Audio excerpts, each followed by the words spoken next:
আসসালামু আলাইকুম এভরিওয়ান, কেমন আছেন সবাই? আশা করি সবাই ভালো আছেন। জানেন ডিজাইনার ইউটিউব চ্যানেল আপনাদের সবাইকে স্বাগতম। আমি আজকে আপনাদের সাথে 0 থেকে 6 মাস বয়সী বাচ্চাদের পরানোর নিমা তৈরি করে দেখাবো। দেখেন কি কিউট হয়েছে নিমাটি। আমি এখানে গলার মাঝখানে টুকরো আমার কাছে লেস ছিল, এই লেসটুকু আমি এখানে ব্যবহার করেছি এবং এক কালারের কাপড় দিয়ে আমি সুন্দর করে পাইপিং করে নিয়েছি এবং গোলাপের মতন কলি করে দুটো 4টে ফুল দিয়ে দিয়েছি। তো অবশ্যই ভিডিওটি স্কিপ না করে সঙ্গে থাকবেন। তো আমি প্রথমে কাপড়টি কাটিং করে নিচ্ছি।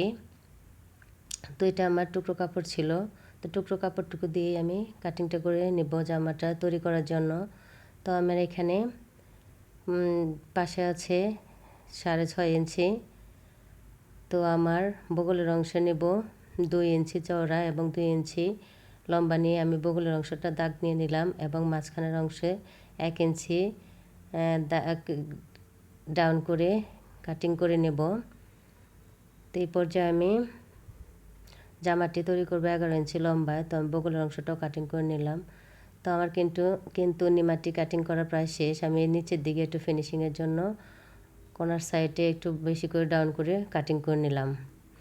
তো আমি এক কালার কাপড় দিয়ে পাইপিং করব, যেহেতু গলার মাঝখানে আমার সোজা পাইপিং হবে, এই জন্য আমি 2 টুকরো কাপড় কাটিং করে নেব। যারা আমার চ্যানেলে নতুন তারা অবশ্যই সাবস্ক্রাইব করে পাশে থাকবেন এবং বেল বাটনটি অন করে রাখবেন। তো আমি 2 টুকরো কাপড় কাটিং করে নিয়েছি 4 ইঞ্চি লম্বায় এবং 2 ইঞ্চি চওড়ায় এবং এই অবশিষ্ট কাপড় দিয়ে আমি পাইপিংটাও কাটিং করে নেব আড়াআড়িভাবে। তো আমার পাইপিংটা কাটা শেষ হয়েছে। তো চলুন আমি এবার সেলাই করে দেখাবো। তো আমি গলার থেকে কাপড়টা ধরে গলার অংশের কুচিটা করে নেব 4 ইঞ্চি চওড়ায়। তো আমি এভাবেই সুন্দর করে হাতের সাহায্যে কুচিগুলো দিয়ে নেব। তো কুচিগুলো করা আমার শেষ বন্ধুরা।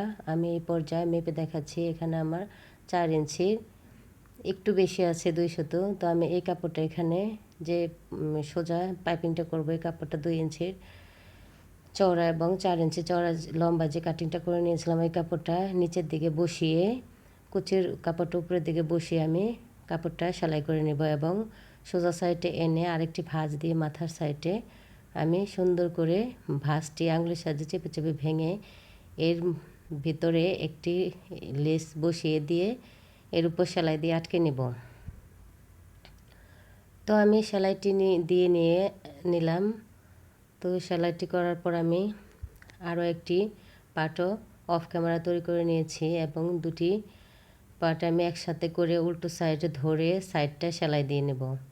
তো সাইডটা সেলাই করার আমার শেষ। এই সাইডটাও আমি সেলাই দিয়ে নিচ্ছি। তো দোনো সাইডটাই আমি সেলাই করে নিলাম বন্ধুরা। তো এই পর্যায়ে আমি সোজা করে নিচের দিকে যে কাপড়টা, সেটা আমি একটু কাপড় ভাঁজ দিয়ে 1/2 ইঞ্চি পরিমাণ ভেঙে তারপর নিচের দিকে কাপড়টা মুড়িয়ে সেলাই দিয়ে নেব। তো নিচের অংশটা আমার সেলাই করা শেষ। এই পর্যায়ে আমি বগলের পাইপিংগুলো করে নেব। তো পাইপিংয়ের কাপড়টা আমি কাটিং করে নিয়েছিলাম। তো আমার অনেক ফিতা যেহেতু কাঁধে বাঁধা হবে, এই জন্য লম্বা করে পাইপিংটা নিতে হবে। তো আমি জয়েন দিয়ে লম্বা করে নিলাম।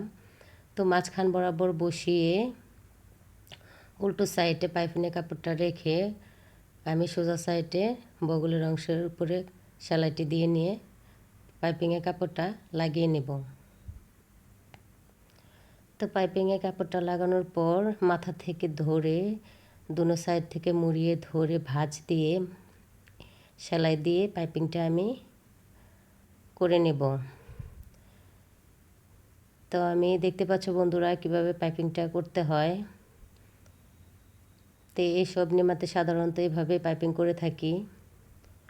তো তোমরাও চাইলে কিন্তু ঘরে বসে টুকরো কাপড় দিয়ে 0 বাচ্চাদের বা 3 মাস 6 মাস বয়সী বাচ্চাদের এই সুন্দর সুন্দর নিমা তৈরি করে দিতে পারো।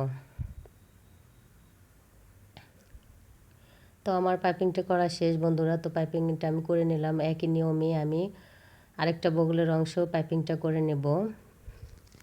তো আমি এই অংশের পাইপিংটাও করে নিচ্ছি অফ ক্যামেরায়। তো আমার পাইপিং করা শেষ। এই পর্যায়ে আমি মাথায় 4টি গোলাপ ফুলের মতন করে একটু ফুল দিয়ে দিব, যাতে দেখতে আরও সুন্দর লাগে। তো আমি কাপড়টা 3 ইঞ্চি বাই 3 ইঞ্চিতে কাটিং করে নিয়েছি, মোট 4 টুকরো কাপড়।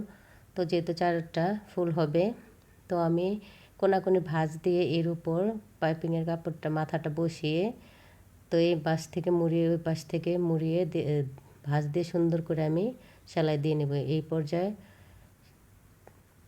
2 সাইড থেকে কুচির মতন করে দিয়ে ব্যাগ স্টেক দিয়ে দিলাম।